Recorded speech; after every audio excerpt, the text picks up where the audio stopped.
Okay, again, this is the TNC Access for All Programs Outreach Workshop. I'm glad that everyone is able to make it this morning and look forward to a good discussion. Before we get to remarks from our two commissioners who have joined us this morning, I wanted to go over a few housekeeping items. So go to that slide. So the purpose of the workshop is to address the quality and effectiveness of TNC's current engagement efforts and explore steps to further improve engagement with the disability community. We're going to ask that you please save questions for the end of the presentations. Audio will be open for open discussion and public comment as well, and will be on mute during presentations. We'll be monitoring the chat box. If you can't use that box or the raise hand feature and need assistance during the workshop, just email us at this email address here, tncaccess@cpc.ca.gov. Please let us know if you can't hear or see us or the slides at any time during the presentation. As we mentioned, the WebEx is being recorded. We'll post that on the CPUC website. You can see the address here. And closed captioning is available for the meeting. You can enable that feature or disable it. Click on the CC at the bottom left of the screen. See an example of what the icon looks like right there. Or to completely disable the feature, you can turn off WebEx assistance or hide captions and highlights. And again, please email us during the workshop if you have any questions at this address here, tncaccess@cpc.ca.gov. All right. So really quickly, we'll go through the agenda, and again, we'll hand it over to the commissioners shortly thereafter. So after the welcome from the commissioners here, we'll have the disability advocates share their priorities. The TNCs will present their outreach plans. Excuse me. Of a discussion about the plans, followed by a discussion about program awareness survey design. We'll close with public comments and quick next steps and get you out of here by 12 p.m. So with that, let's go ahead and I'll turn it over to Commissioner Sharoma to provide some opening remarks. Thank you, Josh. Good morning, everyone. My name is Genevieve Sharoma. My pronouns are she, her. Welcome. I am the assigned commissioner for the Transportation Network Company related proceedings, including the Access for All wheelchair accessible proceeding. This program is made possible through the legislation sponsored by Senator Jerry Hill, signed by Governor Brown in 2018. It requires us to provide for the funding and the program requirements. The Commission recently voted out a decision authorizing Commission staff to hold this workshop to provide an opportunity for stakeholders to provide feedback on the TNC's outreach on the Access for All program. This workshop will address what is needed to provide for quality and effectiveness of the engagement efforts, and will explore steps to further improve engagement with the disability community. We'll hear from TNC representatives about their draft 2023 outreach plans. Now, our recent decision also authorized local access fund administrators to administer this program across the state, and later this month, the CPUC is scheduled to vote on the first annual installment of Access for All funds. Expanding access to on-demand wheelchair accessible vehicle services is a priority for me, for the Commission, and I believe it plays a crucial part in the Commission's work ensuring equitable access to TNC services throughout California.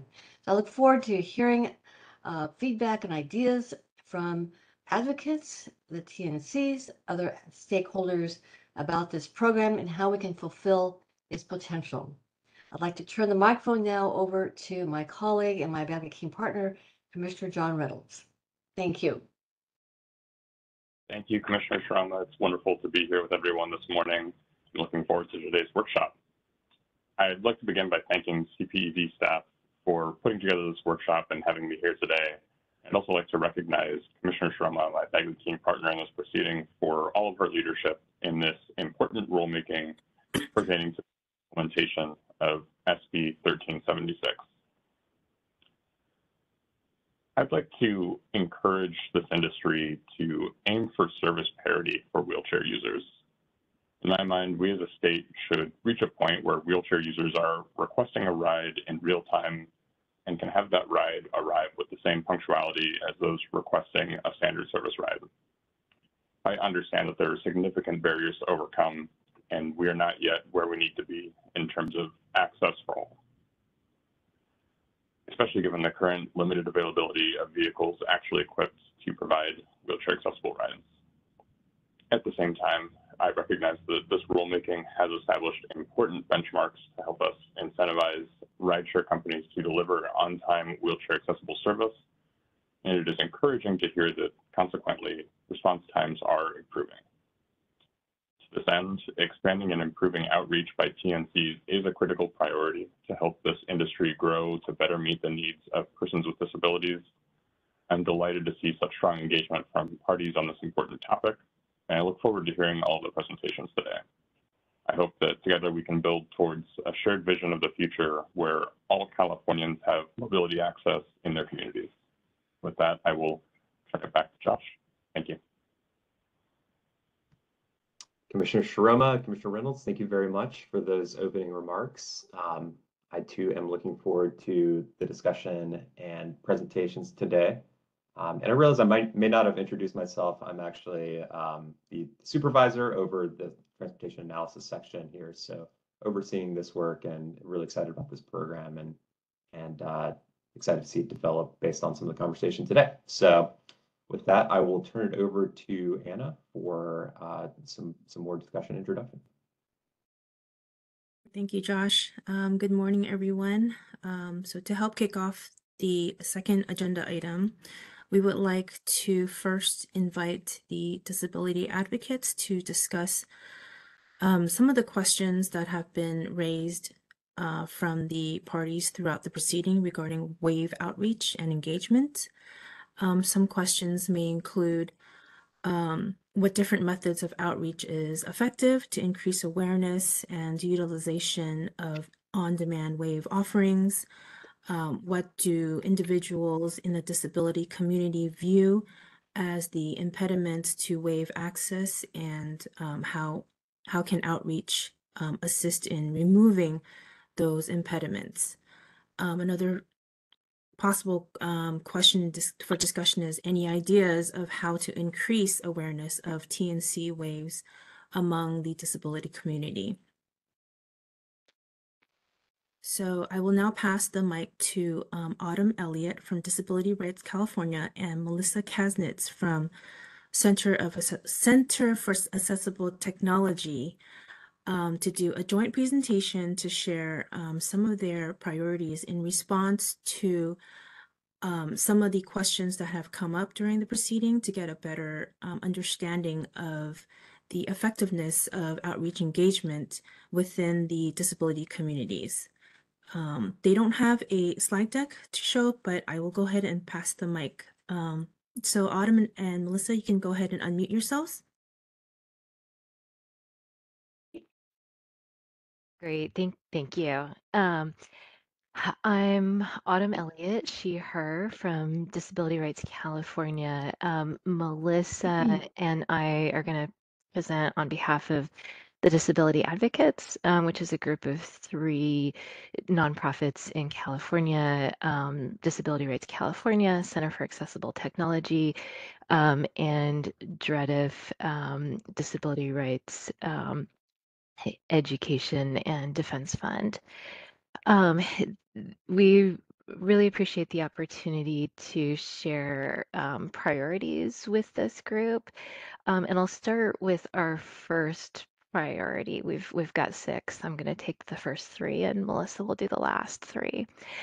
So our first priority and our top priority with respect to outreach is that marketing of wheelchair accessible vehicle service should be integrated into each TNC's general outreach and advertising efforts. So I'll give some examples so folks know what we mean by that. So for example, when a TNC is doing an ad about TNC service generally on a billboard, print advertising, radio ads, add a tagline saying that wheelchair accessible vehicle service is available. In ads that have a visual, include an image of somebody using a motorized wheelchair who is accessing their service. When folks who um, receive emails about Wave service, add a tagline to the email, even if the general email is about something else, saying wheelchair accessible vehicle service is available. When users open their app, have a message or a banner show up explaining the wheelchair accessible service is now available. Um, that kind of integrated advertising and outreach is the most effective method. One of the questions that we got from Anna about what folks wanted to hear about was, what outreach methods would be effective. This is going to be the most effective one. People with disabilities consume the same media that other people do. They don't live isolated, segregated lives where, the only emails they get are from the independent living centers or places like that. Um, so the best way to reach them and also, their family members, their friends, other folks in the community, that's the best way to do it. It also reaches a really broad swath of folks with disabilities. There's people with disabilities are young and old. They have different kinds of disabilities, and that kind of general advertising is going to reach everybody. And it's not unduly expensive or complicated to integrate messages about wheelchair accessible vehicle service into general outreach. So there's really no reason not to do it. Um, and I'll add, since we're here, that part of this has got to be eliminating barriers to people knowing about the service. So, I checked the Lyft app last week, and wheelchair accessible vehicle service still doesn't show up unless you go into settings and toggle on the accessibility switch. And there's no message that tells you you have to do that if you didn't already know about it somehow. um, Nobody would ever know the switch is even there. So eliminating those kind of barriers has got to be part of a general outreach effort. And I'm going to close my window because I'm in Los Angeles and we have a lot of helicopters flying around at the moment. Okay, so second priority. Um, so there is, while integrated general outreach is our first priority, there is a role for more focused outreach. And we were asked how TNCs could identify community groups that would most benefit from outreach on WAVE efforts. That's really a research project to look county by county and see what community-based disability organizations exist. It's not a hard task. If we needed to do it, it's something I would give to like a student intern. It's really um, not hard to do that kind of search. It's important that more focused outreach include a variety of organizations. So throughout California, every location has independent living centers that are nonprofits that focus on helping people with disabilities live independently. There's also groups that focus on particular subsets of the disability community.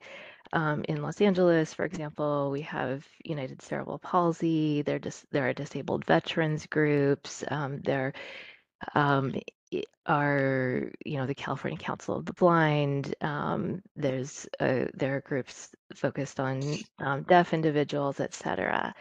There's also government agencies, ADA coordinators, and then a lot of areas will have disability-oriented conventions or meetings, and those are also good places to get the word out. But it's important that that kind of more focused outreach look go towards a number of different groups and not just a local government agency in the county or not just one independent living center. And within counties, especially the larger counties and areas, it's important to have geographic coverage. Los Angeles has like 5 different independent living centers that cover it. It's not enough to just get the city of Los Angeles. There are a ton of other cities in Los Angeles County that also have, a ton of folks with disabilities. The city of Long Beach would be a major metropolitan area if it were right next to Los Angeles, which is a gigantic metropolitan area. And so it's important to have that kind of range of organizations and geographic coverage when looking at focused outreach. Our third priority, before I turn it over to Melissa, is that in doing that kind of focused outreach, it needs to involve partnerships. And what we mean by partnerships is that the communications should run in both directions. So it shouldn't be just an email to an independent living center or a disability affinity group. Follow it up with a call.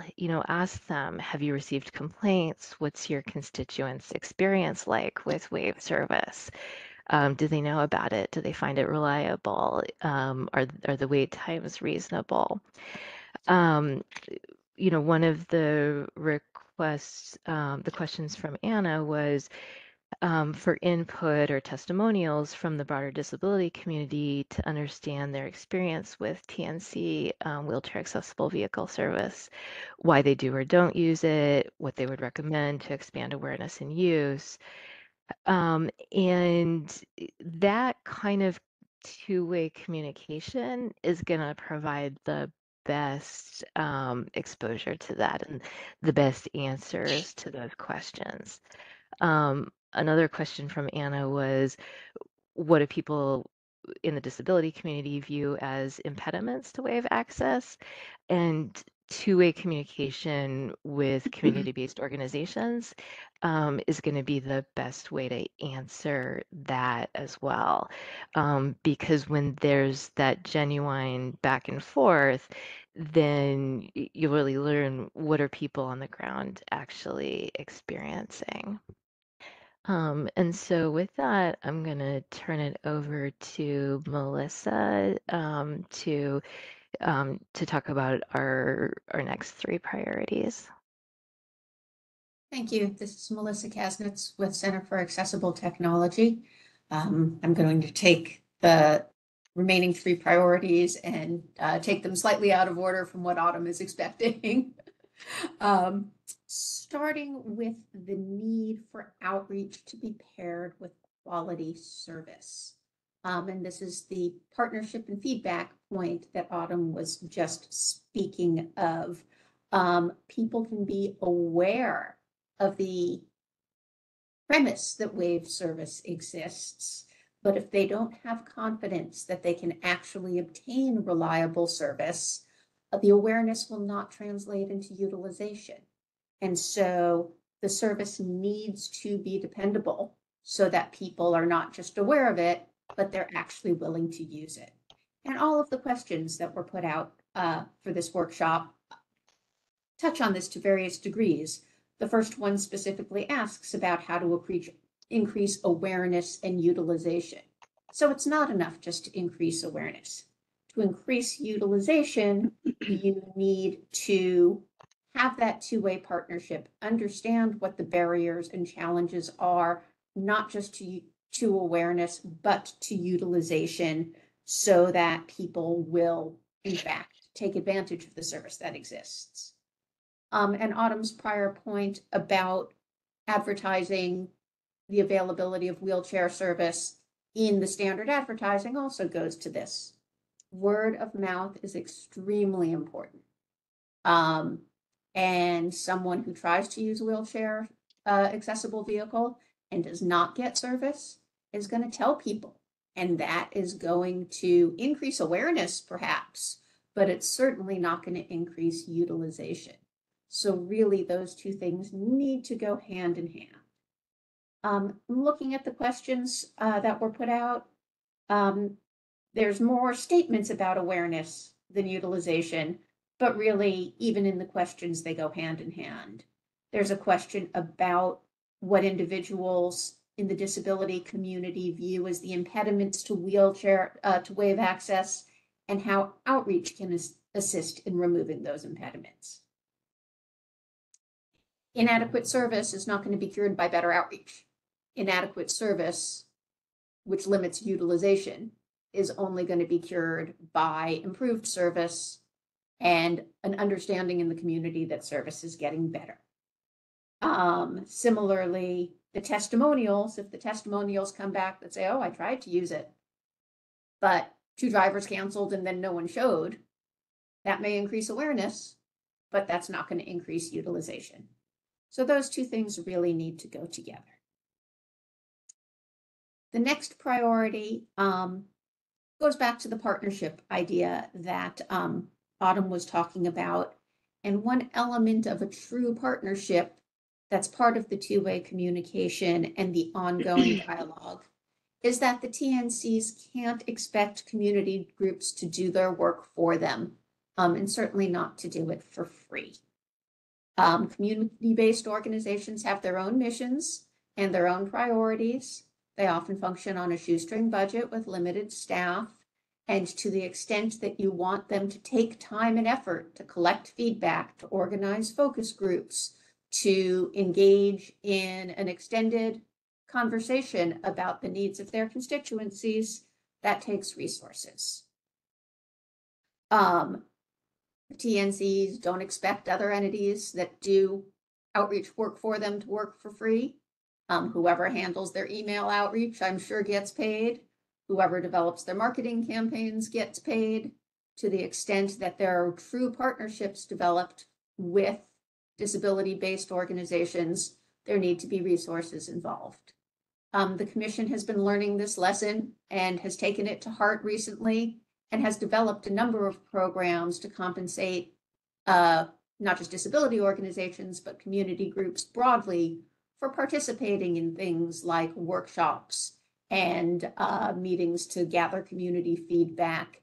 And these efforts are intended to increase the ability of community groups to dedicate time and resources to helping other entities with their understanding. And so that needs to be an element of the partnership process, to not just expect that community groups will turn away from their other important work to focus on answering the TNC's questions without an understanding of what's being asked for them and what resources are being made available to them. Now, that can also include things like putting together materials that a community organization can send out to their own mailing list. So if you give them ready to go materials that they can put in a newsletter or they can send out to their list, that's something that organizations might be willing to do. But for the more extensive and focused efforts, collecting feedback, organizing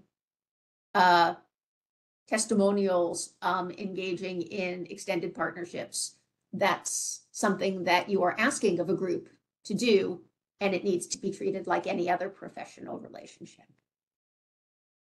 And the last priority to put out there is that outreach needs to be ongoing and partnerships need to be ongoing.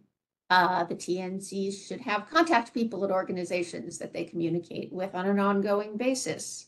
The research for what organizations to target needs to be ongoing. The disability community is fluid. People move in and out of communities. People become disabled who weren't previously. Disability organizations staff turns over. Staff of government entities turns over. And so this isn't a one and done commitment or a one and done process. These are ongoing relationships that need to be first built and then maintained with regular communication, regular outreach, ongoing commitment to quality service, and where there are particular problems with service, if there are particularly bad porters in a community, if there is a particular high profile event where someone gets stranded or has a problem, there needs to be thought to how to repair a relationship and how to move forward from a bad experience. It's not enough to simply say that wave service exists. It really is a portion of the customer base that needs regular and ongoing attention.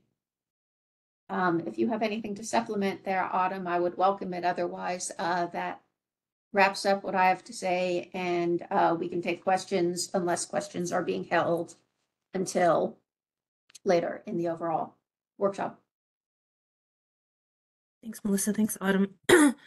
Before I do open it up for questions, are there anything that you would like to add aside from the questions that I have sent to you? Both to Melissa and Autumn. I would only add that while we very much appreciate this forum for presenting these issues, these aren't new. We've been calling for things like incorporating awareness of waves in the general outreach campaign and removing barriers like the separate toggle switch on the app from very early on in this proceeding. And so the fact that these items are being presented now, again, doesn't mean that they should be treated as new ideas by the TNCs. These are ideas that have been in the mix for a long time, and we would really like to see prompt action moving forward in response to them. Great. Thank you, Melissa. Thank you, Autumn. So before I do move, well, let me first go through the next slide. There's going to be a comment, question and answer period. So before I open up the floor for questions, there may be some folks who may not have access to a computer or the slides, so I'll do my best to read out the slides. So the purpose of this session is to seek clarification among parties and members of the public regarding the items presented by the disability advocates. Staff will use the raise hand feature to field questions and comments. We will offer verbal questions first for anyone who cannot use the raise hand feature. If you cannot use the raise hand feature or chat box and cannot speak your question verbally, please email tncaccess@cpuc.ca.gov. The raise hand icon is located by clicking on the participant tab or the emoji icon, which I will show on the next slide. Staff will monitor the raise hand feature and will unmute the individual selected. When called upon, please identify the organization you are affiliated with. After speaking, please lower hand. And this is where the raise hand feature is located. It's near the bottom with the hand symbol. So before I open it up for questions, I want to ask Commissioner Reynolds or Commissioner Shiroma if they have questions that they want to bring forward. Thank you, Autumn. Thank you, Melissa. And I appreciate the theme that a number of the with issues, ideas, uh, um, enlightening us that these are not new new things that you have raised, them in the past. And so my question, I think this is going to be for Melissa, is that definitely hear what you're saying as far as it's not a one and done. You know, we've got to build and maintain the working relationships that needs to be ongoing and treated as professional. And could you discuss a little bit more about what you mean by treated as professional? I mean, I know there are many times when organizations may say, well, you know, you've got a newsletter. Would you put this information in your newsletter, as though, you know, it's it's without acknowledging that there is time and resources that go into creating a newsletter. So, anything else that you'd like to amplify on that kind of a professional working relationship? Sure. Other examples, even more resource intensive than incorporating materials, especially if they are pre-prepared materials into a newsletter, would be doing things like organizing focus groups, where you have to recruit people to come to the focus groups, and presumably you have to mediate the focus groups to the extent that regulated industries hold focus groups. They hire someone and they pay them to do that level of work to make a focus group happen. And usually there's some sort of compensation for the participants in the focus groups too, although that may be more modest, you know, a gift card or something of the sort. But the organizers of a focus group are professionals who get paid for doing that. Collecting testimonials, that includes a lot of work. That includes, you know, reaching out to members of your constituency, interviewing them and asking them about their experiences, writing that up, and then delivering that write-up to your partner at the TNC. That's going to take someone's time and effort that they would otherwise be spending doing other work to advance the mission of their organization. If the TNCs want that kind of feedback, they need to provide resources to ensure that the other important elements of the organization's mission aren't going neglected while that work is being done, to provide that sort of partnership and feedback. Is that helpful? Yes, very helpful. Thank you. This is Autumn. I can add, you know, with sort of amplifying treating folks as professionals a bit more. You know, most community-based organizations are going to be nonprofit, but they still should be treated like other professional service providers. You know, the fact that they're nonprofit doesn't mean that you know, asking them to you know, send out an email, do a focus group, any of those things that you would ask a for-profit company to do. It doesn't mean that those things don't have a cost and don't take resources. And what it often does mean is that the organization is very low on time and resources. And so compensation can be particularly helpful in enabling them to, you know, be a real partner and take on tasks that the TNC might want them to take on.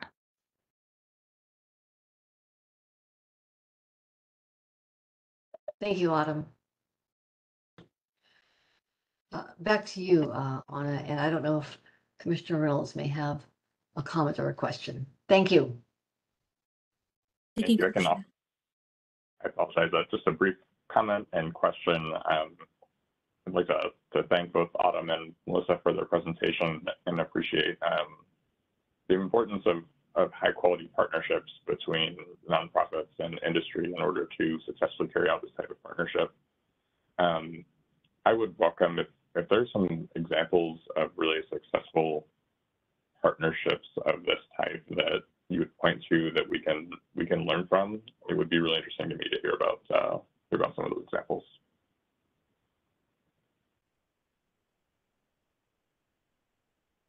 Specifically in the TNC world, I don't have any examples, but you may be aware of multiple areas where the commission is working to develop these sorts of ongoing relationships and professional treatment of community-based organizations. There is work being done on this in the context of service disconnections proceeding in the energy arena. My organization is actually a new party to, it's got a very unfortunate acronym that is pronounced CAKE out loud, but in the energy efficiency world, to revisit issues of diversity, equity, and inclusion in energy efficiency, and to have that ongoing project. There was an invitation to community groups to make an ongoing commitment to help revisit the mission and guidelines for that program, and that includes compensation for time spent developing those mission statements. The standard that the commission has been using, I think, is compensating community group members for these ongoing projects at a rate of $150 an hour. Well, I think that's been the subject of some conversation. That's where the commission has settled, and that's certainly within the realm of a reasonable compensation level. And that can be either for one-off participation in all-day meetings or things of the other sort, or for ongoing commitments. And I imagine that would include projects like the testimonials. So at the commission, these projects are relatively new, and I don't know that I can point to outcomes, but they've certainly generated a lot of enthusiasm and a lot of participation from groups that have said quite directly that they wouldn't be able to participate but for this opportunity to receive compensation. Is that helpful, Commissioner? Thank you. And I also welcome examples outside of the commission if there are any that you have at hand.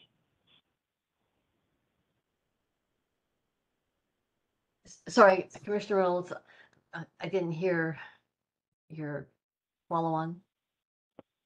My apologies. I do find that very helpful, and I also welcome any examples from outside of the commission if you have any at hand. And I appreciate that those may not be at your fingertips today. Yeah, okay, got it. I don't know if Autumn does, but I can certainly provide you with some follow-up examples.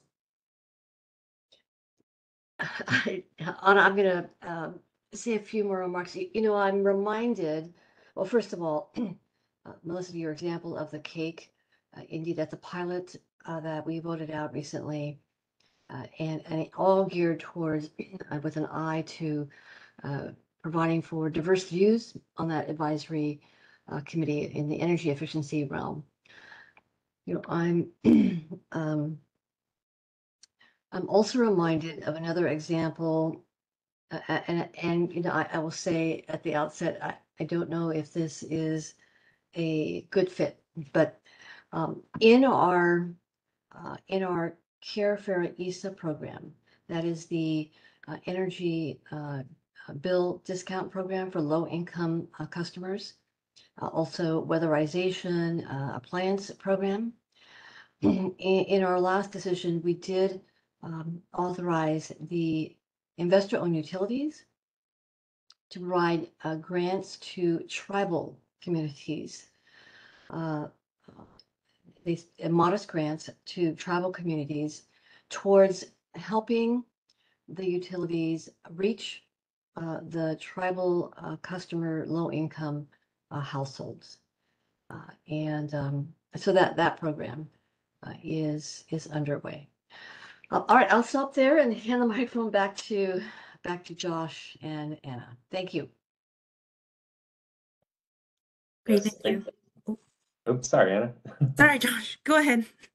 Anna asked me to be timekeeper here, so wanted to note that these are great questions, great discussion. Appreciate the commissioners' engagement on this and the responses. And I might suggest, I see one hand up from Maddie, so perhaps we can take their question and then see if there's any other questions, maybe one or two questions, and then move to the next segment here. Yes, perfect. So Maddie? Hi, this is Maddie Ruvalo from SFMTA. I just wanted to share on the topic of partnerships with community-based organizations and compensating community-based organizations that we do at SFMTA have these types of partnerships with local community organizations where they are paid to assist with outreach, they're paid to do the type of work that we've been discussing here. And so I just wanted to share that we have that precedent in San Francisco, and we found that it's been a really effective way to reach communities where they are at and to work with these organizations who are the experts on, the communities that they serve. And so I wanted to just share that as an example of something happening outside of the commission. And if there's interest, we can also share additional details offline. But thank you. This is perfect. Thanks, man. Thanks, Maddie. Any other questions before we move on to the next agenda item? And if we have more time, we can always circle back in the end. All right, so I see no hands. We'll go ahead and move forward to the next agenda item. Excuse me. Okay, so we are now moving on to the TNC outreach plan portion of the agenda.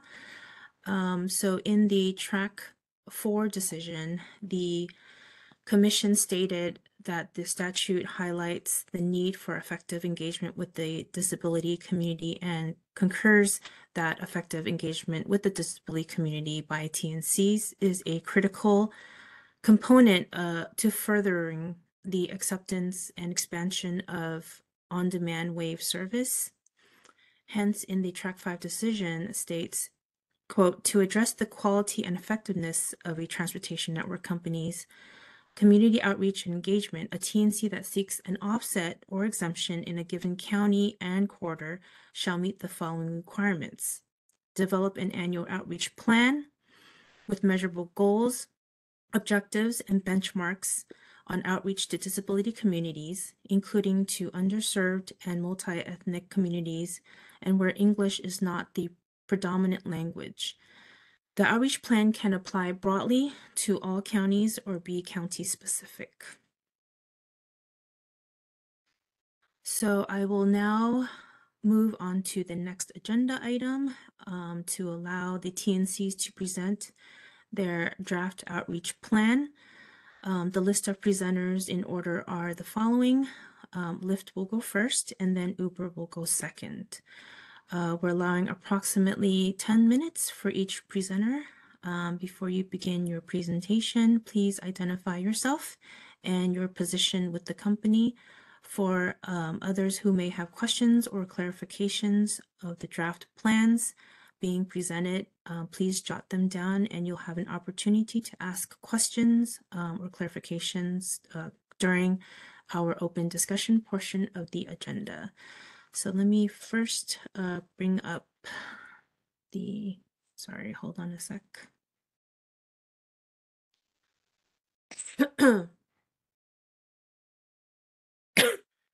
Sorry, coughing. Hold on a sec.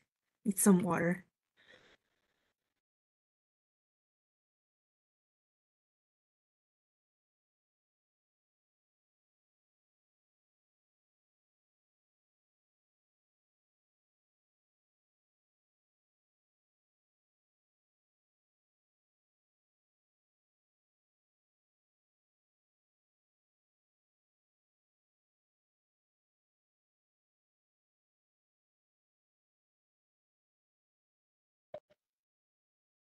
Sorry, apologies for that.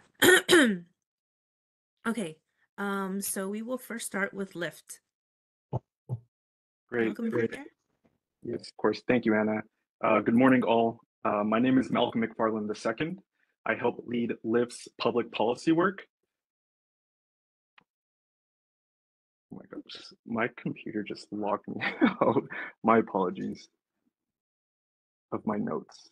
Bear with me. Very unfortunate timing.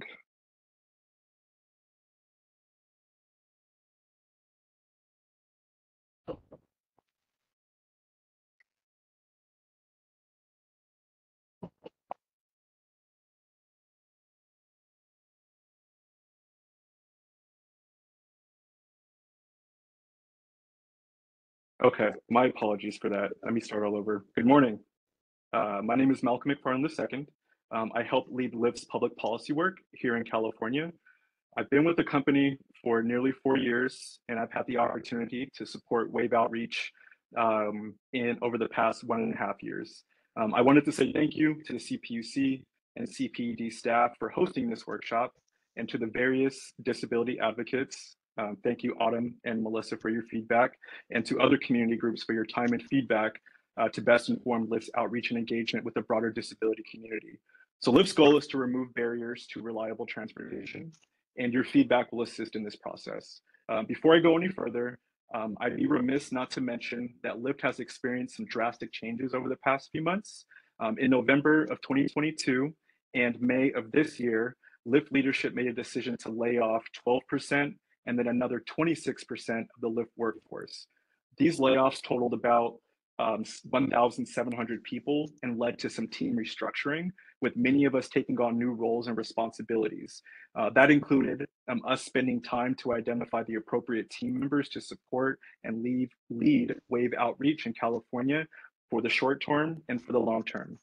All of that to say, we sincerely appreciate the CPUC's understanding as Lyft navigates a new reality and work streams, which includes managing Wave Outreach. Lyft remains committed to working closely with the CPUC and disability advocates to support and inform our proposed outreach to meeting outreach requirements. Now, the reason why we're here today, Lyft is excited to share an overview of our draft annual outreach plan. With that, and before I jump into sharing a little bit about our plan and the overview, I wanted to take a moment to introduce the team members who will be supporting Wave Outreach in California. But as mentioned, given kind of some of the changes in Lyft's workforce, this is the team we put together in the short term, but the outreach plan will survive in long-term strategy changes and new Lyft Wave Outreach contacts. So with that, I'll kick it over to my colleague, Brian. Hello, everyone. Brian McClure. A pleasure to be here with you all and to learn from you all. And I'll kick it over to Nick if he wants to introduce himself. Hi, everybody. Nick Johnson, Public Policy Director for the West Coast. Glad to be here. Thank you all. Fantastic. Thanks, Brian. Thanks, Nick. And again, my name is Malcolm McFarland. Next slide, Anna, please. So jumping into our annual outreach plan overview. So firstly, Lyft will be creating a joint plan for San Francisco County and Los Angeles County. So the goal of this presentation and plan is to provide an overview of Lyft's historic engagement with disability groups, outline Lyft's approach to meeting the CPUC's Wave Outreach requirements, and determine measurable outcomes or outreach goals and outcomes to best serve the disability community.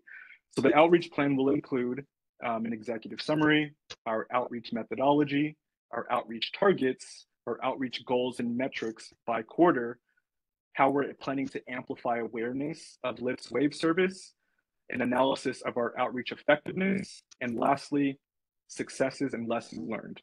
Next slide, please, Anna. So firstly is our outreach methodology.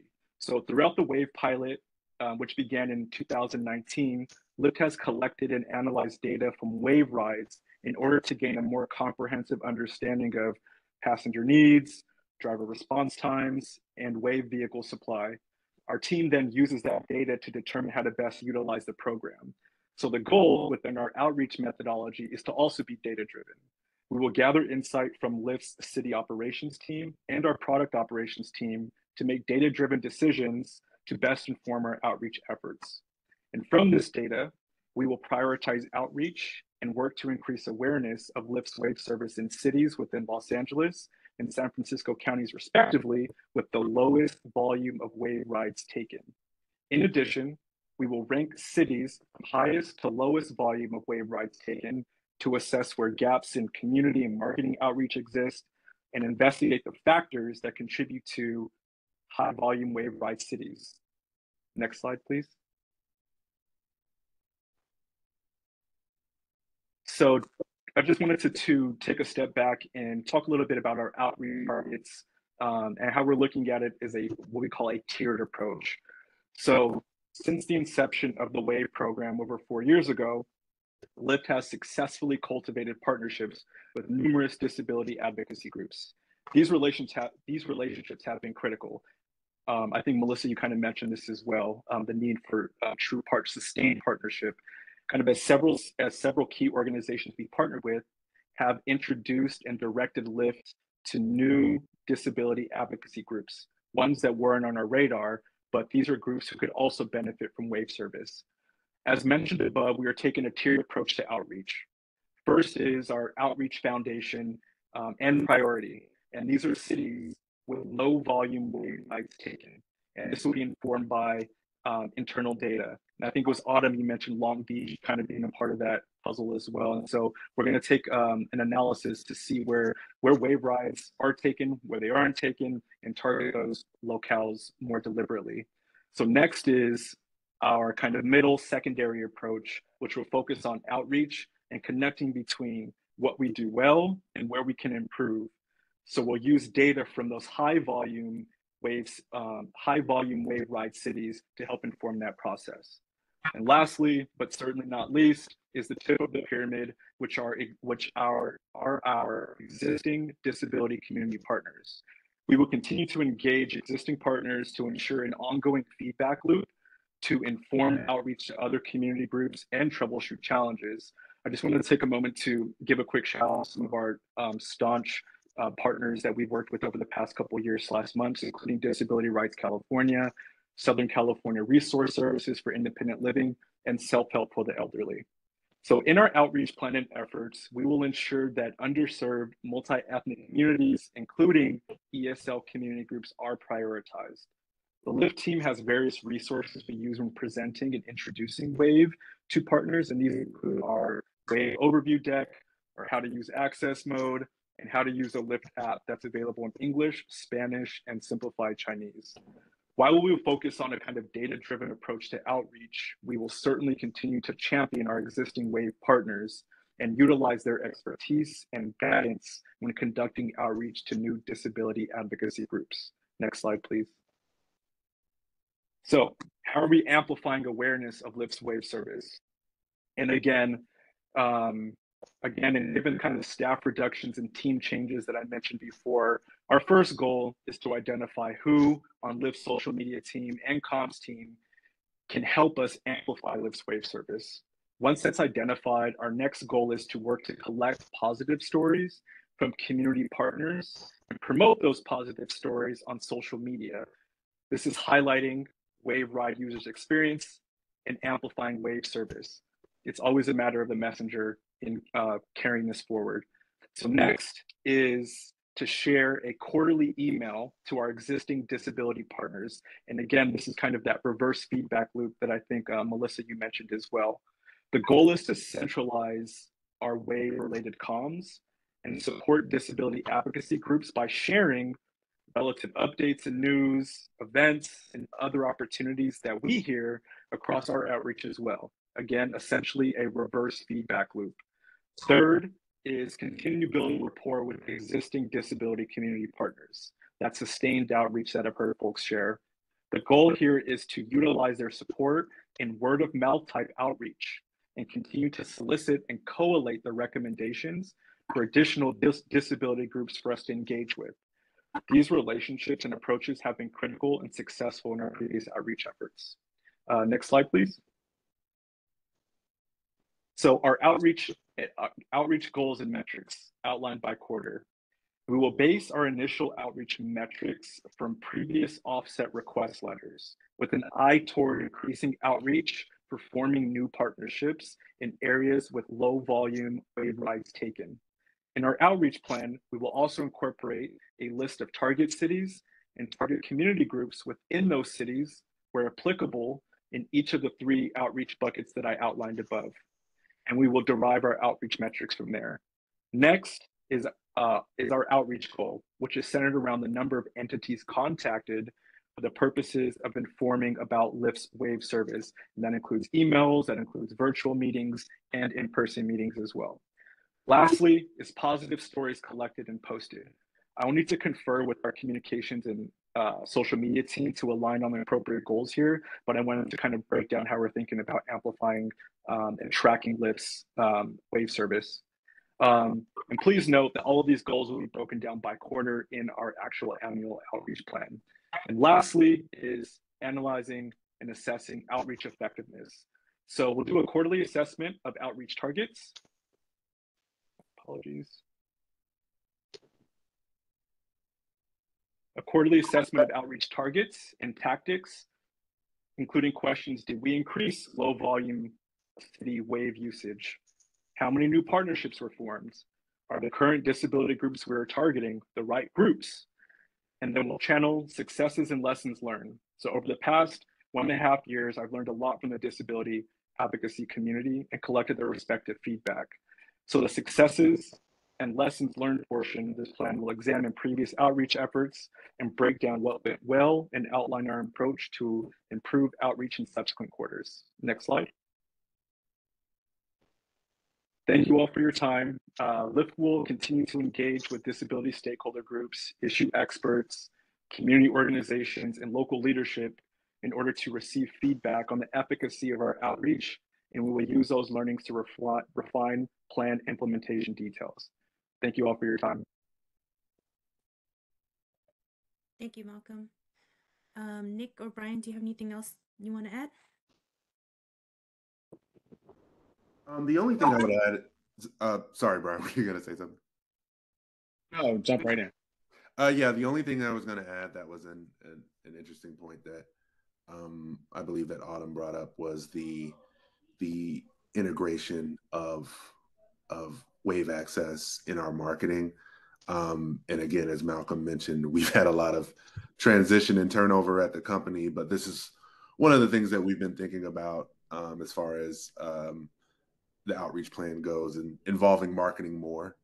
And I think that's one thing that may not be indicated on the slides, but something that we're working on internally to try to track down and get an idea of how easy that could be to integrate the wave portion of our rides in the broad marketing campaign. So I think there'll be more to come on that. Great, thank you. So I will now bring up Uber's slide.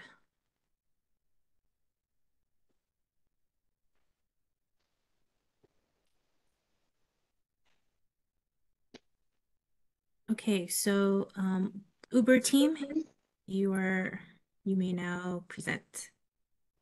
Good morning, everyone. My name is Brianna Gilmore. I'm the head of accessibility policy at Uber. Really grateful to be with you all here today. Thanks to the CPUC for hosting this workshop. I know you're familiar with my colleagues Adam Bierman and Seth Smith, who are also on the call and available for questions, and really excited to take your feedback on our plans today and also just hear from the community. I thought I'd take the opportunity to introduce myself because I haven't met this group yet or been involved in this work yet. I joined Uber last year from the disability community. And so it's really nice to see some familiar names from my time as a disability advocate in California, and just excited to get to work with you all.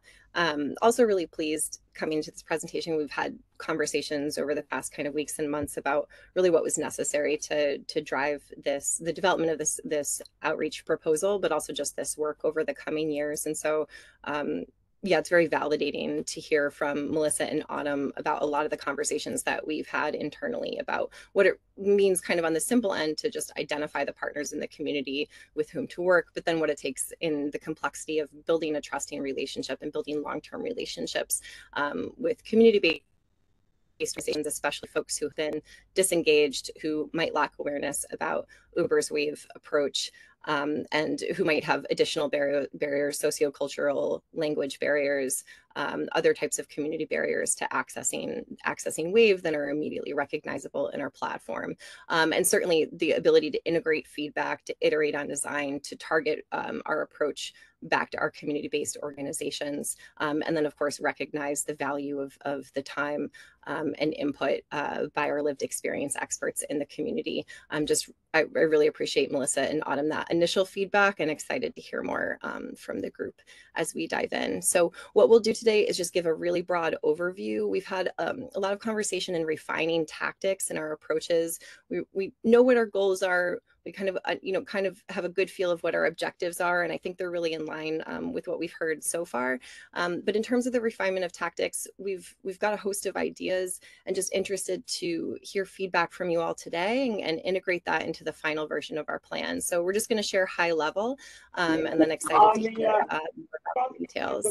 So if you just want to move to the next slide, we'll just start with a little bit of an overview just of what you all know so far about our core commitments to Wave, and what we really want to reiterate in all of our materials in our community-based outreach. So first of all, our commitment to integrating fleet partners that provide dedicated vehicles and trained drivers with quality assurance.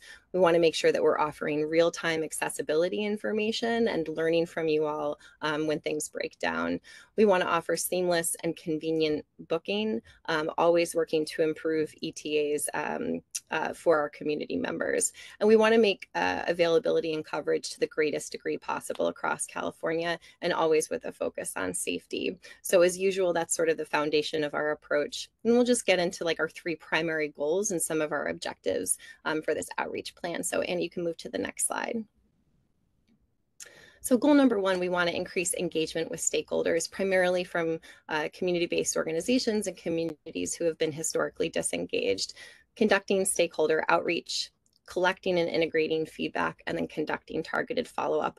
Again, we heard from Melissa and Autumn about really the complexity of this approach and how necessary it is to iterate in this feedback loop. We'll move to the next slide.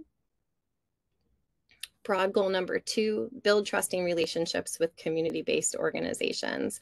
So we want to build this collaboration with organizations on joint outreach initiatives, figuring out what does the community need in order to hear the information that we have, building that collaboration on making sure information is truly accessible to community groups and individuals who could benefit from Wave service. We want to conduct listening sessions to hear from you all. What isn't working, why when people aren't accessing Wave, they're not accessing it. As somebody already mentioned, when something has broken down, why have people stopped accessing Uber Wave? And how can those decisions really inform access across communities? Because we know that it does. We know that often communities stop using Wave or a certain service, kind of a ripple or a wave effect based on that type of feedback.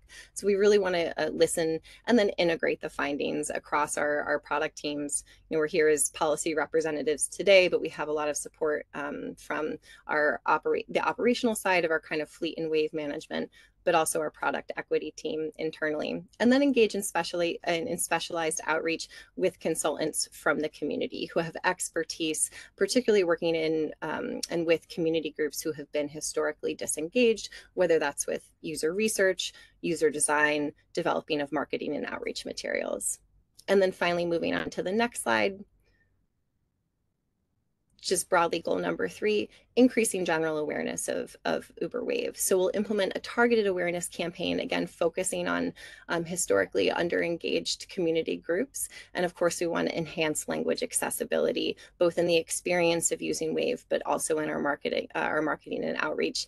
You know, we've heard how important representation is in a marketing approach, and we want to make sure that we're getting that right for groups of potential users who might not even understand how to use Wave, the availability of Uber Wave, and the ability to engage with Uber support system when something goes wrong.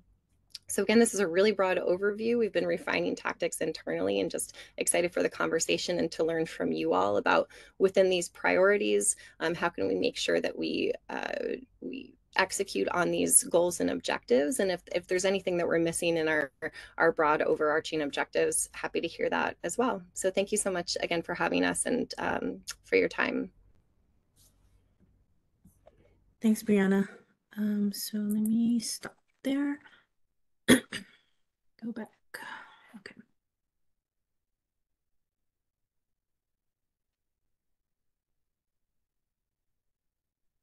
Okay.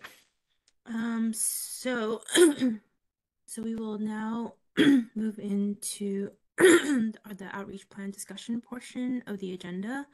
But before I open the floor up, I wanted to ask Commissioner Shiroma and Commissioner Reynolds if they have any comments or questions before I move on to the open discussion portion.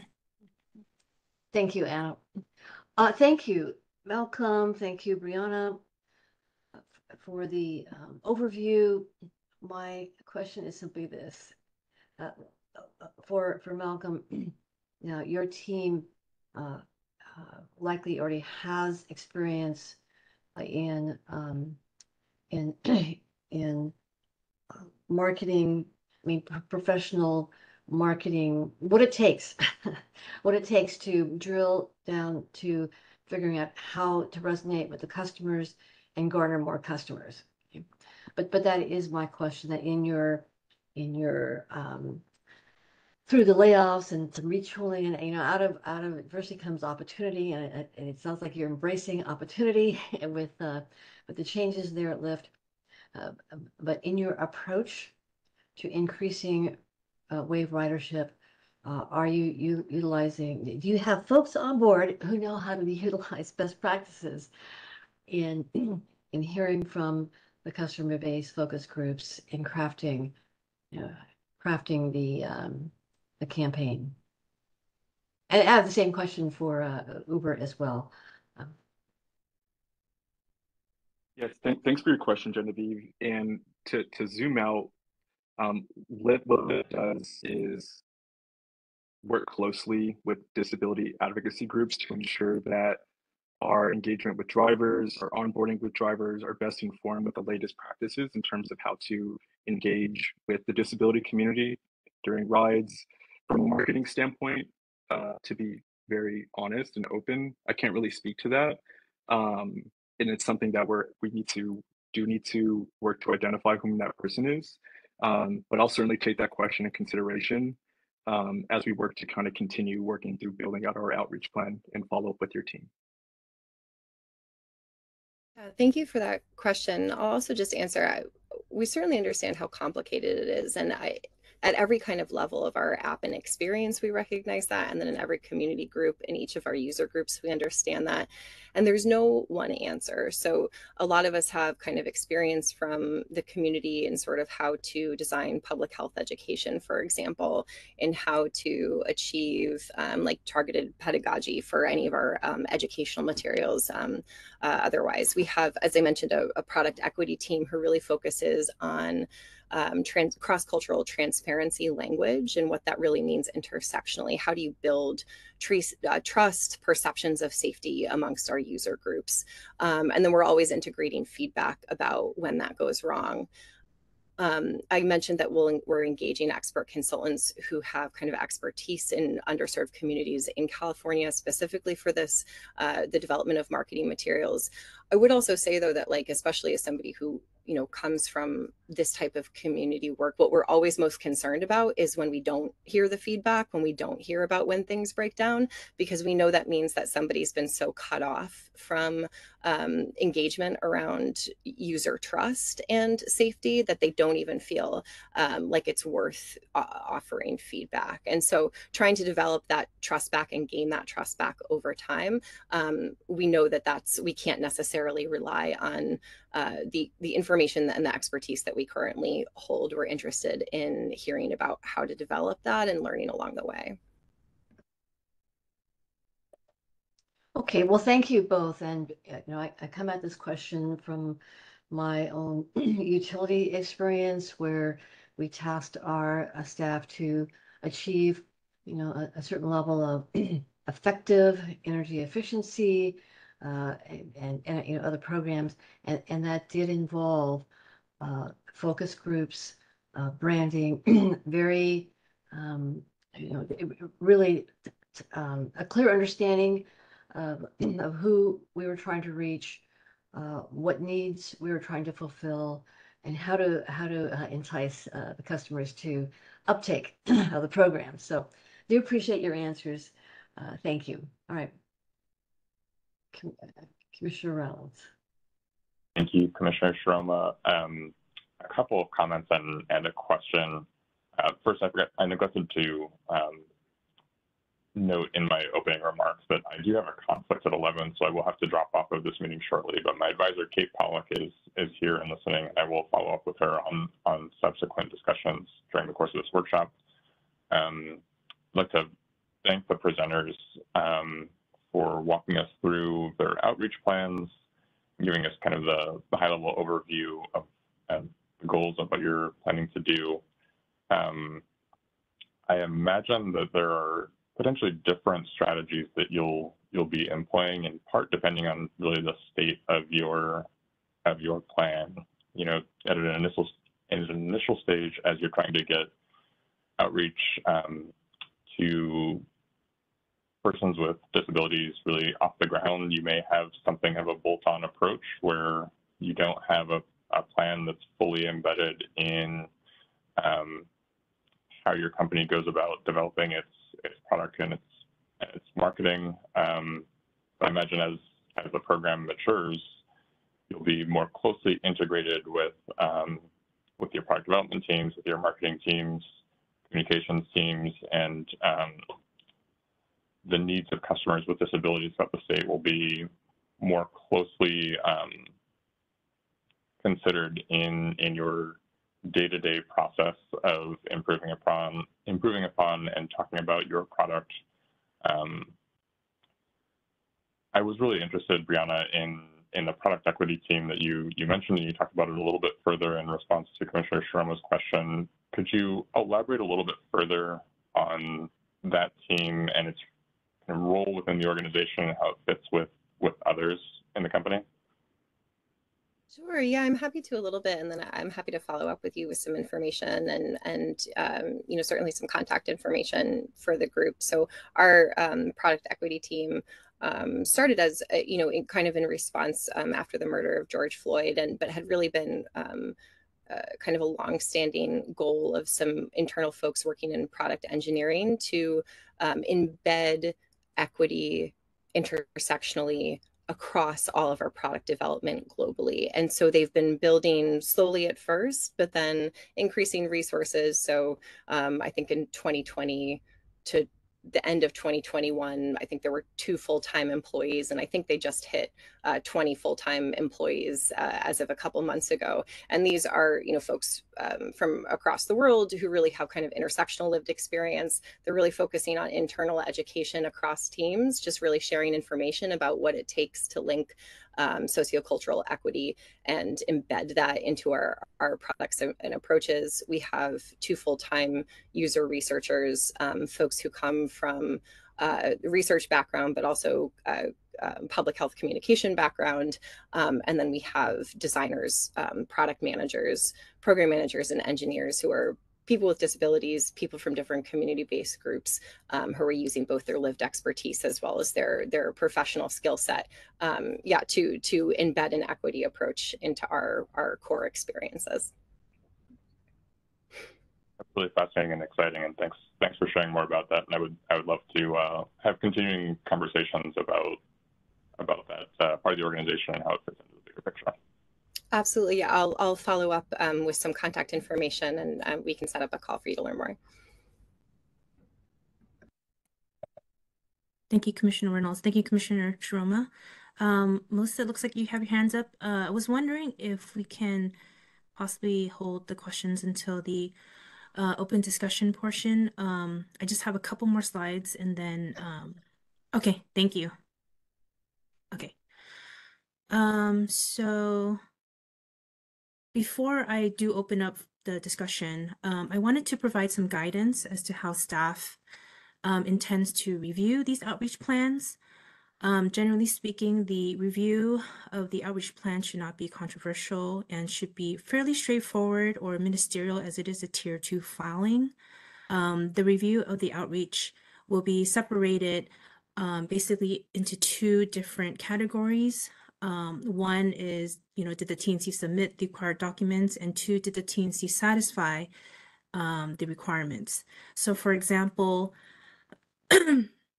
just going down the list, did the TNC submit a completed annual outreach plan? Did they include information about WAVE in general marketing? Did they provide the quarterly reports? Of course, there are different parts to the quarterly reports that they need to satisfy. So for instance, did they demonstrate in their quarterly report that they've made progress towards implementing their outreach plans? Did they provide information on the number of entities contacted, the method of contact, the nature of contact, the outcome of the contact, and so forth? Just moving down to 16.3.d, did they provide educational materials that were distributed? Did they provide in their quarterly report the outcome of their efforts to outreach and engage wheelchair users, including assessments of actual reach of each effort to reach targeted populations? And finally, they must provide an assessment, such as what method of engagement was most effective, what were the common concerns or questions that came up during the engagement process, and finally, what challenges did they encounter? So they must have satisfied all these criteria in order to be eligible for an offset or an exemption.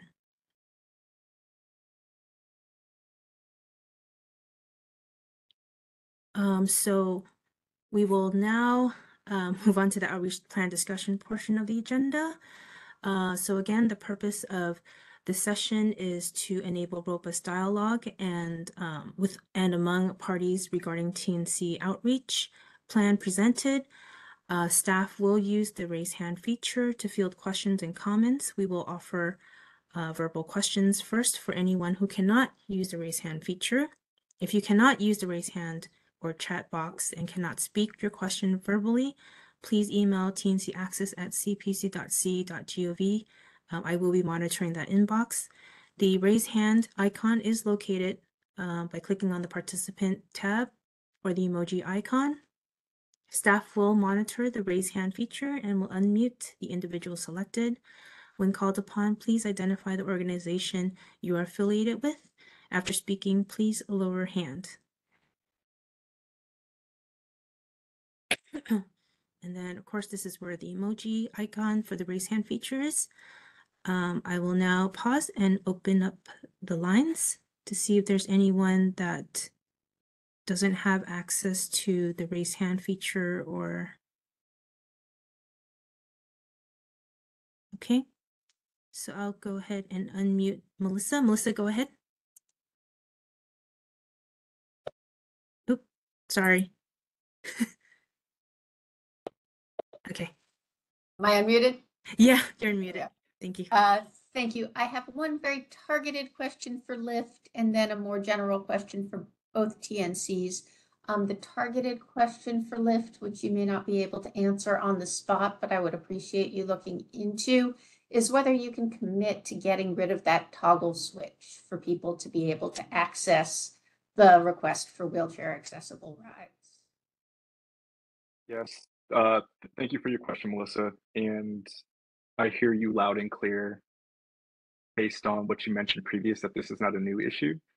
And yes, my team and I have actually been huddling already on the side to determine how to start having these conversations with our product team, but can't commit to what that process looks like and what it entails. But you have our ear in that dynamic, and if it's something that can be addressed, it will absolutely be addressed, and I will ensure that we stay close with you on that as well. But just wanted to reiterate, we do hear you loud and clear on that.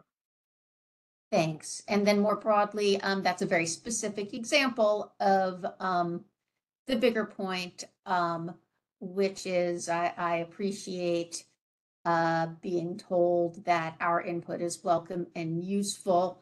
But a lot of the responses and what Commissioner Reynolds was just saying, this is still being treated as though it's very early days in this effort.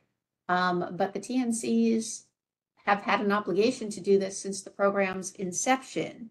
And so, speaking for myself at least, it's frustrating that a lot of this still seems to be treated as a need to figure out what to do and begin to take steps to doing it. I would have liked to see this process much further along, given that this outreach requirement has been in place since the statute was passed. And so I do urge action on the items that we have discussed, and I urge prompt action because, in fact, a lot of this, from our perspective, is already overdue. Thank you. Thank you, Melissa. Benjamin Gembler. Hi, good morning, everybody. My name is Benjamin Gembler. I'm the program manager for the Access for All program in San Diego County. I work for the San Diego Association of Governments. My question, actually, in our situation, we don't have wave rides that are being provided by TNCs in the county, and so as a result of that, we started this program, and we have an access provider for our first cycle of funding that is providing service now in the county region-wide. My question for the TNCs is, and forgive me if I missed this in your presentation, but what level of sort of collaboration do you envision or do you think is possible in a scenario where the access provider that is not a TNC per se is providing that service in a county, but potentially you as TNCs may be interfacing with potential riders that come to, let's say, an Uber or Lyft platform, and as has happened in the past, are not able to get a specialized transportation ride, a wave ride, and where you could collaborate with access providers to sort of refer those people that are not able to get a ride with you to them as an access provider, whether that be currently or just in the future in counties like San Diego, where that's sort of the scenario. So hope that's understandable. Just wanted to get your feedback on that. Thank you.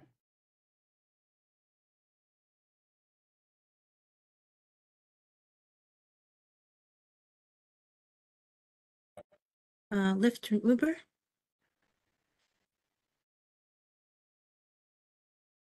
Yeah, I'm happy to jump in. Thank you, Benjamin, for your question. And to be transparent, that is certainly a product operations question about the scope and geography and accessibility of Wave outside of Los Angeles and San Francisco counties. But at this time, Lyft is testing out, our pilot Wave program, and we hope to continue collecting that data about ridership, and with the goal to inform the where and when we expand into other cities. We do hope to eventually bring wave service throughout the state of California to serve, to provide this transportation option. And it's something that I'll certainly reiterate and flag for our product operations team, that this is something that we're hearing from community groups such as yourself. And I would just encourage, in the interim before you have expanded beyond those areas, that there be attempts at collaboration between access providers that are providing that wave service currently, and perhaps potential riders that you may interface with in terms of using your app that could find that ride through those access providers, in the interim. So I would encourage that collaboration, and you're welcome to reach out to me if that's something that you would be interested in doing. Thank you. Thank you. Nick, is this to follow up with the response that Malcolm provided? Yeah. Sorry, I was just gonna answer that question. I mean, there would have to be collaboration when it comes to Lyft because we don't have a fleet, and we have to collaborate with those access providers to make sure that the ETAs are met and all the qualifications that are needed for us to provide these rides are met. So I just say that outside of where we operate right now, there will definitely be that collaboration with those access providers outside of LA and San Francisco if we were to expand in those areas.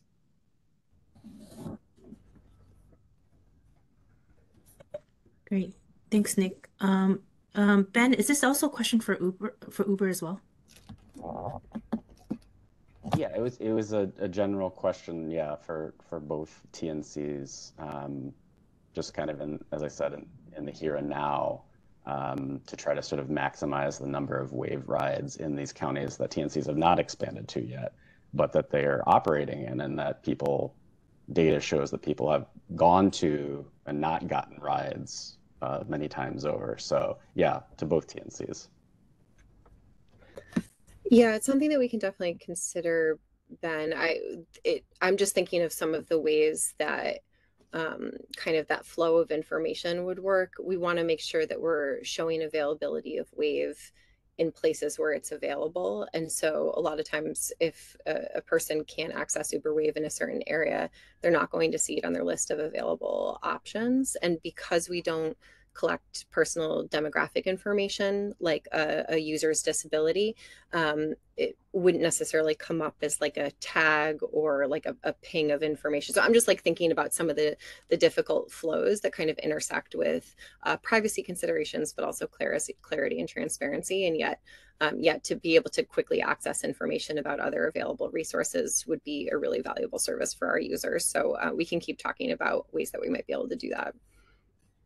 Thank you. Great, thank you. Autumn?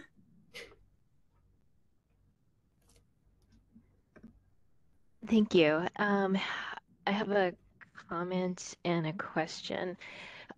My comment is, the reason that, or at least one of the reasons that we're bringing up the fact that these aren't new ideas, is that we've been saying this for a long time, and everything is still in very preliminary. Well, we're having conversations about maybe doing that. It's not in the actual outreach plans in writing that were shared with us just now. And it's hard for us to conclude anything other than the TNCs aren't going to take meaningful steps unless the commission requires them to do it. And so we urge the commission and commission staff to be as concrete as possible in the outreach plan requirements. From everything I'm hearing today, I don't think there's going to be any integration of outreach about Wave service unless into general marketing, unless the commission and commission staff make it really clear that that is a requirement and an expectation, as opposed to, well, just tell us where you are and tell us whether or not you're making any progress in that general vicinity. My question is for Lyft. And as context for my question, we've been really concerned about the outreach reporting that we've seen in the past where, for example, Lyft's advice letter number 9 showed Lyft only contacted 4 entities. 3 of those were email, only 1 was a phone call. Uber's advice letter 11A, there was 1 presentation. only 3 contacts in San Francisco, in Los Angeles. Of the 12 contacts made, 7 were regional centers, which is, just a subset of the disability population. So it's been really limited and it's been really one way. And in Liv's presentation, Malcolm had said that Lyft was doing deeper engagement, for example, with Disability Rights California. But, my understanding is that those conversations with Disability Rights California were in the context of Lyft's sponsorship of DRC's gala event in Sacramento. Malcolm had sent an email in February saying, great, glad to collaborate with you. Bringing in Janae Weaver, can you introduce me to, the program side folks on your side? And I got brought into that email saying, thanks, Malcolm. I'm adding our executive director and our legal director and Autumn Elliott, our attorney who leads on accessibility. And like that was the last email. It didn't go anywhere after that. And so I guess my question to Malcolm is, you said as part of these conversations, you'd been learning a lot. What have you learned and what concrete changes have been made to Lyft's services as a result of what you've learned from conversations you've been having with folks in the disability community?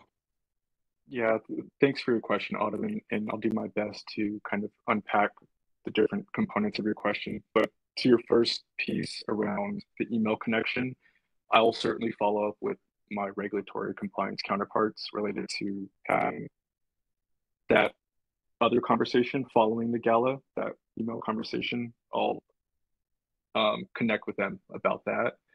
And to your mention about engaging with the DRC and how I've done that or what that process has been like, I do currently have standing monthly meeting with folks at DRC, and the kind of topics of these conversations are centered around helping me or them providing recommendations to other organizations and groups that I should be connecting with. So for example, Soul Wing just connected me with Brandy at the Independent Living Center in Sacramento to better understand, some of their programmatic goals and how they're going about engagement. And so I'm leveraging or utilizing the relationship I have with folks in DRC to help connect the dots to other disability groups and organizations with the hopes to amplify Lyft's wave awareness. And to your point, the biggest lessons that I've learned are that folks don't know that Lyft offers wave rides, and that's certainly a gap in outreach and communication that our team is actively working to resolve. And I think the other key lesson learned is supporting disability groups on their broader programmatic efforts and policy efforts. I've learned that this bodes well in building, partnership and rapport. For example, an example you mentioned is Lyft sponsored, the annual DRC gala, but we didn't stop at partnership. I was also joined kind of like the planning meeting as well to kind of try to ingratiate myself in some of your programmatic goals as well. And one of the things we've included, last thing I'll share, and I'll pause, is one of the things that I've included in our annual outreach plan is this reverse feedback loop. It's not just us asking you all for recommendations or what we should be doing, but how can we inform and support your programmatic efforts as well and share updates that we're hearing across the space as well. And so we're working to improve upon it. And I wanted to reassure you that it's something that is at top of mind for us, regardless of what it looks like or translates to in the offset request letter. As you mentioned, only contacting XYZ organization. It's something that is top of mind for us as well.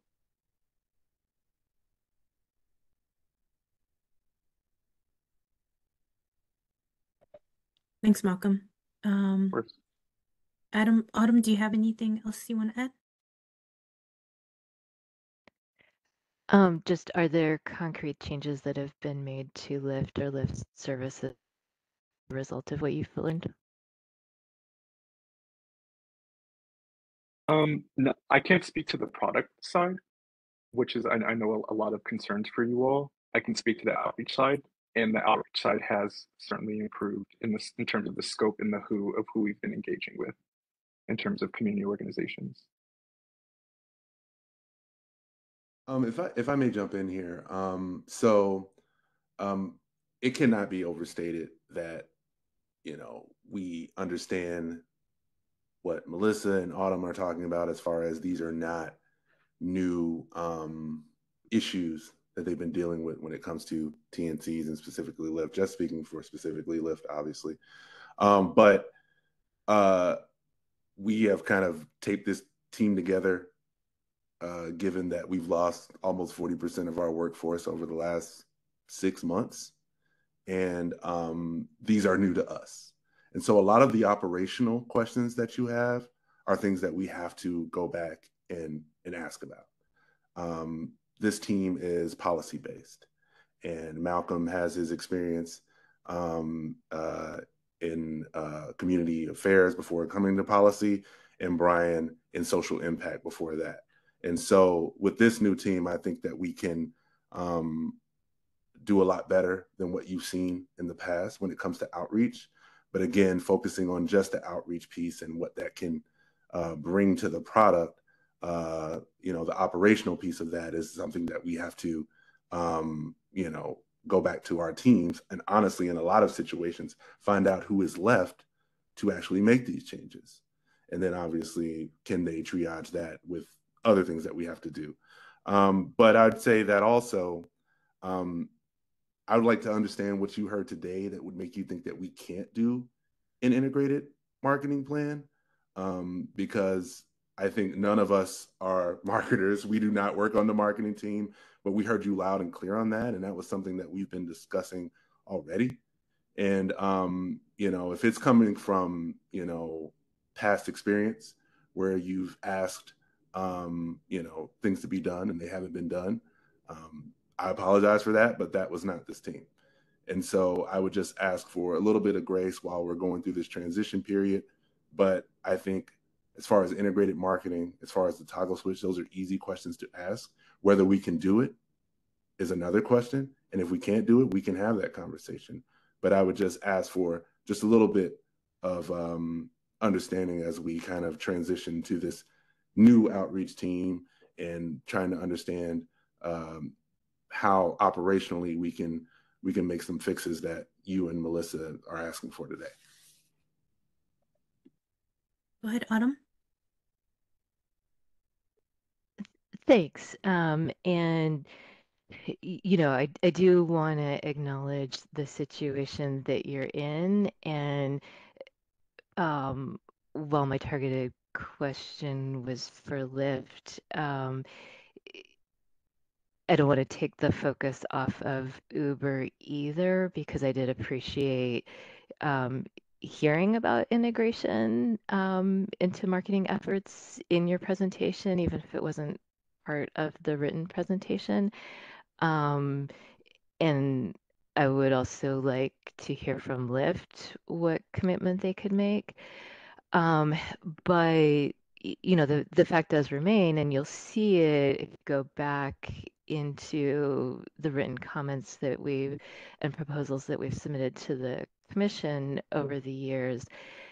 I think the commission in a way needs to have you back and needs to allow you to go back to the other folks at Lyft and say, this isn't just a suggestion anymore. This is a requirement. And the folks who work in marketing, they need to work with us to figure out how we're going to integrate this. And the folks on the product side, they need to work with us to figure out how we remove barriers in order to, I think the commission needs to set clear requirements in order to provide you the support you need to do the job that I think you want to do.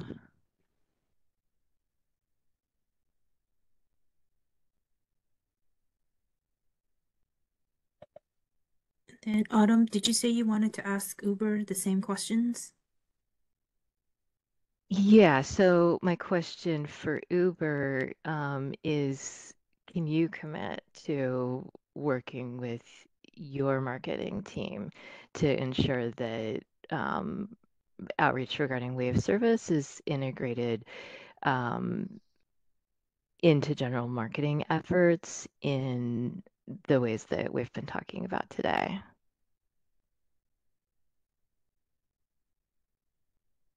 I'll take that one. Good afternoon or good morning, everyone. This is Seth with Uber on the policy and comms team. It's our plan to find opportunities to do that, and we recognize that it's a requirement and to demonstrate, how we're measuring against that on a quarterly basis. So we're focused on figuring out ways to do so. I can say that we do over the last year and a half or so, and the previous year and a half before that, I think we were kind of in a similar boat to where Lyft is now, with team reshuffling and such.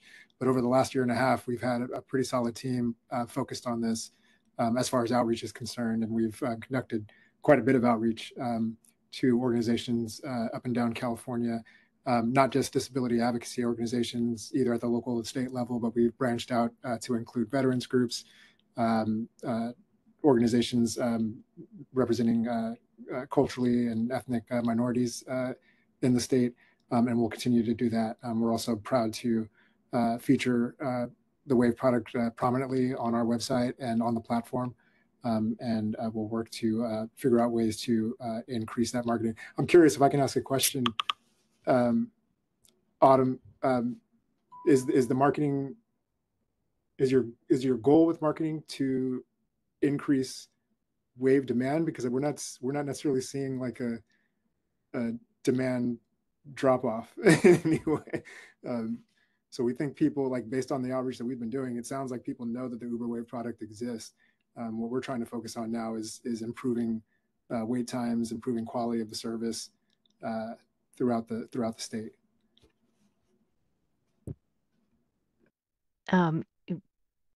Sorry, not sure if I should wait for Anna to say it's okay to. Yeah, as we said before, those two things go hand in hand, improving the quality of the service and improving the messaging out there about it.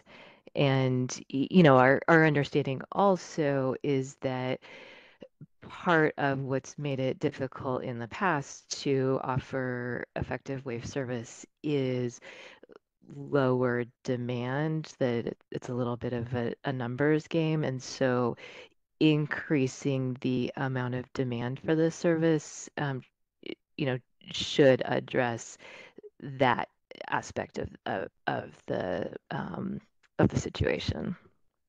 Gotcha. I understand. Thank you for that clarification. Yeah, we take it seriously. That's something we are looking into with our teams. I think it'll be a different conversation, probably, Adam, around whether or not increased demand goes to improve quality of service. We see, like in Alameda County, for example, where demand is high, difficulty with meeting kind of the CPUC's requirements around providing service there. And with that difficulty, even though the demand is high, and not being able to kind of achieve the goals that we set out for ourselves, because kind of the goals are unachievable in some cases based on the regulation. So that's why I'm curious about that. But yeah, we absolutely will be taking that seriously. As I mentioned, we've done quite a bit of outreach over the last year and a half, and in almost all cases, it seems like everyone is quite aware of the Wave product and is just asking for us to make it more reliable, which is something that we're taking seriously as well. Nick? Yeah, just one additional question. I just wanted to plus one Seth's comments as well, as far as the impact of the marketing. But and maybe this is a conversation that we can have offline as far as what your expectations are when it comes to integrated marketing. Again, without having a lot of insight on current campaigns right now, but if we were to, have a print ad campaign, I know we do a lot of, board ads in the city. In the city, obviously, we have Bay Wheels, which provides a lot of advertising. What would you like to see? Is it a sentence that says that we provide wave rides? I know you mentioned having, representation in those ads. I think we do a fairly good job of that, just generally, but maybe focused more on the wave rides. I just would like to understand what we want to bring to our team, right? And see, what we can do that could be beneficial for outreach, beneficial for increasing awareness, but also, to be quite frank, to make sure that you're satisfied with what we're doing.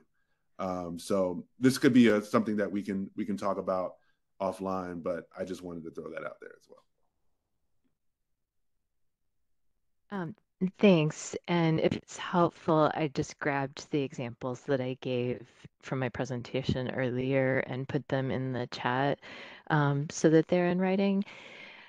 But basically,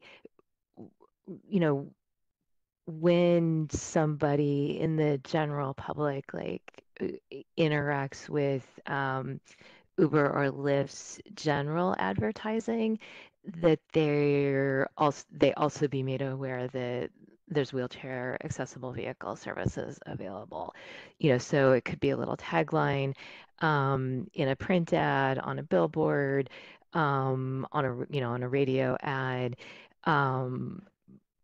A photo, if there's a visual, a photo of somebody using a motorized wheelchair, who's getting a Lyft ride, a little banner in the app, something like that. It's not. I think it could be done pretty easily in the sense that, you wouldn't have to spell out, here's the whole deal about wheelchair accessible vehicle service. If folks know that it's there, that can be enough to have them, open their app and scroll down and see, oh, actually underneath regular ride and wait and save and the fancy ride, there's an accessible ride, or to go to Lyft's website, or but something in the general advertising to say, by the way, not just for folks who can ride in a standard sedan car, also for folks that need a wheelchair accessible vehicle. And very happy to talk more offline about it. Thanks, Autumn. Commissioner Sharma? Thank you for this very important conversation. And Autumn, I think, and correct me if I'm mishearing you, but you also, I think you've brought up what is meaningful outreach, or what is a meaningful consultation with organizations like yours. And this has come up in our tribal consultation efforts, and and has come up in our low-income oversight board meetings, again on energy, towards that emails are not meaningful consultation. Now I appreciate that the companies here today are looking at a regular cadence of communication, and also translating that into the marketing. What changes need to be made to the marketing campaigns, and so that is a journey that we are all on. but I think some focus by all of us and the CPUC on, what before we check the box, what further guidance can we provide? What further requirements can we provide towards assuring that there is a satisfactory and meaningful consultation? Thank you again all for the very good conversation. And thank you, Autumn. Back to you, Anna. Thank you, Commissioner. Okay, so I will now move on to the next agenda item, which is the Program Awareness Survey Design discussion. I'm on slide 18, which reads, the Track 5 decision and Track 4 decision authorize staff to conduct a survey to determine general awareness of WAVE options, which may include but is not limited to consideration of data collected by the U.S. Census Bureau's American Community Survey, a survey of WAVE users, and or consultation with disability rights organizations. So to help frame this discussion, CPED has preliminarily identified the goal and the format, including possible questions to be included in the survey, just to jumpstart this discussion. With the help of parties' input throughout the proceeding, the goal of the survey is to identify the number and percentage of people who are eligible for WAVE service, to identify the transportation needs of WAVE users, and to promote the Access for All program. As for the format or layout of the survey, we are envisioning the survey to include a section on program background, the purpose of the survey, questions, which I'll go over in the next slide, and reference to the CPUC website. Again, this is just an example. Nothing is set in stone right now, of course. So some of the questions that we are thinking to include in the survey to help achieve the goals may be the following. Are you familiar with the TNC Access for All program? Have you used the WAVE service before? If yes, what is your overall experience? Will you benefit from the on-demand WAVE service? If you have used the service, what can be improved?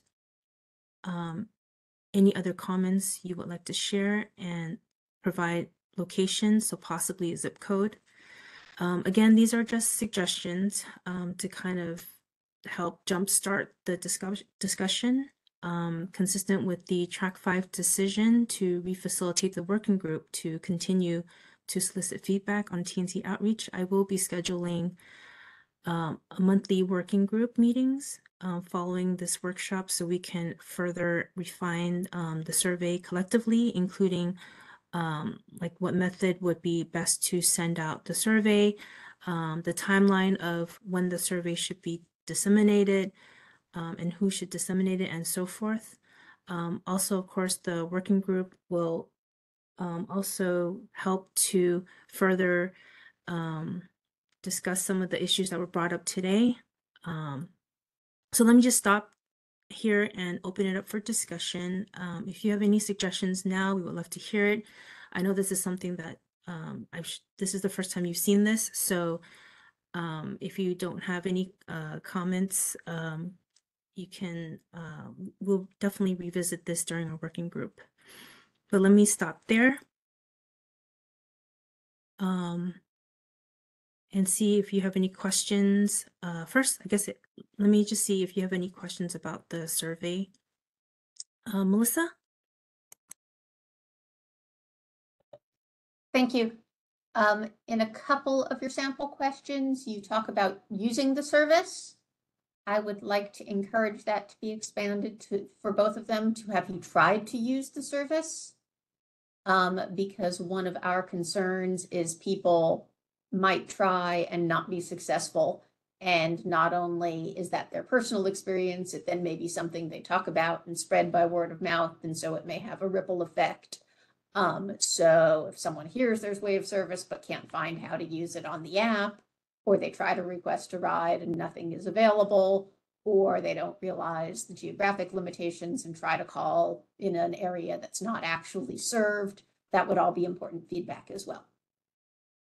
Good point. Thank you.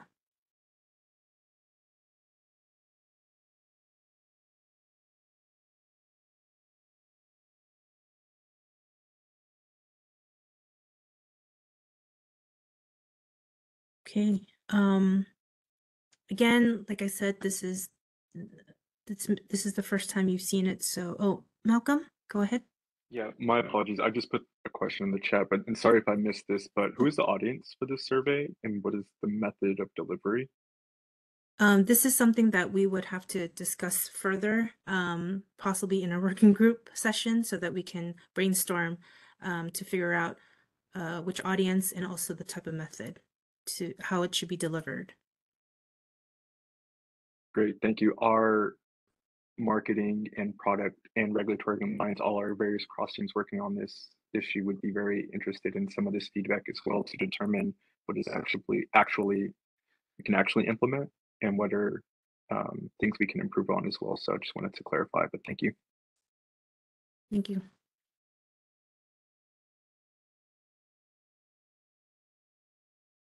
Are there any other questions? Maddie? Hi, this is Maddie from SFMTA. I think it would be valuable to understand how the person found out about the WAVE service, and also to understand a little bit more specifically about what their disability is or what, if any, mobility devices they use, just so that the commission can disaggregate the data and understand how different people might be having different experiences with the WAVE service.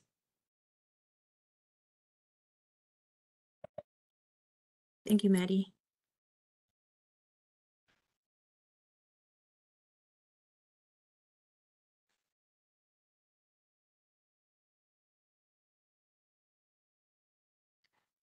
Let's see.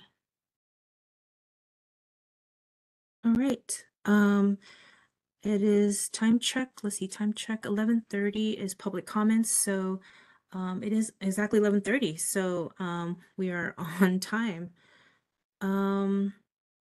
So we will next move on to the public comment portion of the agenda. I want to note that the public comments should be focused on topics we discussed today pertaining to TNC outreach and engagement. Again, we will utilize the raise hand feature to field questions and comments. If you cannot use the raise hand or chat box and cannot speak your questions or comments verbally, please email the TNC access at cpc.ca.gov. The raise hand icon is located by clicking on the participant tab or the emoji icon. Staff will monitor the raise hand feature and will unmute the individual selected. When called upon, please identify the organization you're affiliated with. After speaking, please lower your hand. So I'm going to field for any raise hand, or would anybody like to make any comments?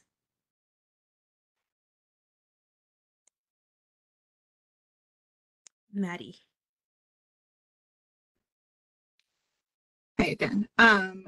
I just wanted to make a more general comment, and this is sort of to one of Seth's points earlier about he mentioned that they were seeing a large increase in trips, and particularly mentioned Alameda County.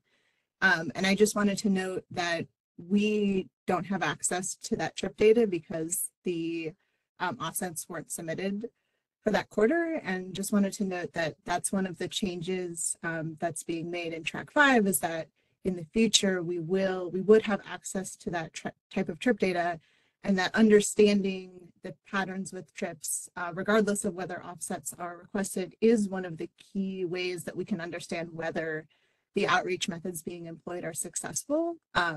And so I guess just wanted to emphasize how glad we are to see that change and how much we're looking forward to seeing the trip data from all of the counties that have submitted offsets, regardless of whether they submit offsets for that particular quarter. You know, in San Francisco, for example, we've been missing some of our recent quarters data because of the former policy. And so we're really looking forward to this change. And so just wanted to, I guess, thank the commission again for making that change in track 5 to ensure that we have better access to data to understand whether outreach has been effective. Thanks. Great, thanks, Maddie.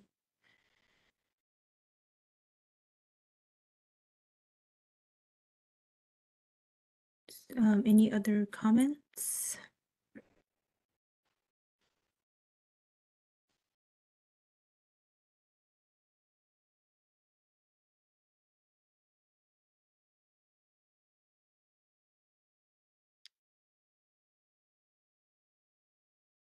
Yes, Malcolm. Yeah, this question is kind of a procedural question. I would love to learn more about the cadence, if any, or expected cadence of these types of workshops, conversations, meetings. I recognize the value of this conversation and feedback, and I guess I'm just curious what's helpful in terms of ongoing communication or assessment of annual outreach plan or forums like this, and what the CPUC and CPD have in mind for that. Yes, so the as I mentioned in the track 5 decision, one of the things to continue to the ongoing conversation of outreach engagement is to refacilitate these working group meetings, which I will schedule following this workshop. I'm thinking it will be monthly working group calls, approximately maybe an hour or so. And it will be to the active parties and then possibly to the services, but I'm trying to figure out how big of an audience that this should be. But yes, we do plan on having these ongoing conversations so that we can continue to discuss the outreach efforts.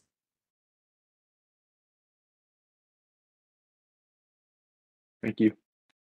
Of course.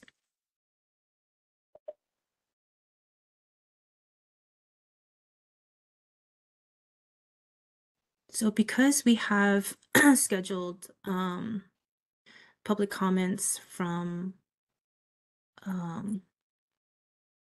think from 11:30 to 11:55, I would like to keep this open for public comments in case someone does chime in at 11:50, for instance. So I don't want to end the workshop earlier. So if you don't have any questions or comments, you can just hang tight. And I believe Commissioner Shiroma may have closing remarks. So we will wait until 11:55 for her or for Commissioner Reynolds to provide any closing remarks, if any, and for me to provide the next steps. So I would like to keep this line open. You can just continue to mute your to be muted, and then I will continue to monitor the chat box and so forth. Thank you.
Again, for those who are just tuning in, I'm keeping the lines open for any public comments. And I'm keeping the lines open until 11:55. Thank you.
All right, time check. It's 11:55. Thank you everyone for your patience. So before we conclude our today's workshop, I would like to provide what the next steps are. So a notice will be sent out to the service list once the recording, including presentations from this workshop, have been uploaded. A notice to the service list regarding the working group to discuss ongoing discussion on TNC outreach and engagement will be sent out shortly after the workshop. And reminder that the TNC's outreach plans are due July 1st via an information-only advice letter filing. Before we conclude, Commissioner Shermer, would you like to make any closing remarks? Yes, thank you. Thank you everyone for participating in today's workshop. I thought it was an opportunity to have a very good in-depth conversation. I want to remind Uber and Lyft that your July 1 annual plan, albeit it is through an information-only advice letter, but it is supposed to include your measurable goals, objectives, and benchmarks on outreach to underserved multi-ethnic communities and where English is not the predominant language, and how your plan is applied broadly to all of the counties that you are serving. We look forward to receiving your plans, and I want to take the opportunity to thank our CPUC team that organized this event, our Transportation Policy and Programs Manager, Tara Curtis, our Transportation Policy Supervisor, Josh Honeycutt, and very much most of all, our Consumer Protection and Enforcement Division Analyst, Anna Ju. Thank you, Anna. Thank you, Josh, for an excellent workshop. Have a great afternoon, everyone. Thank you. Thank you, everyone. So I will now stop the recording.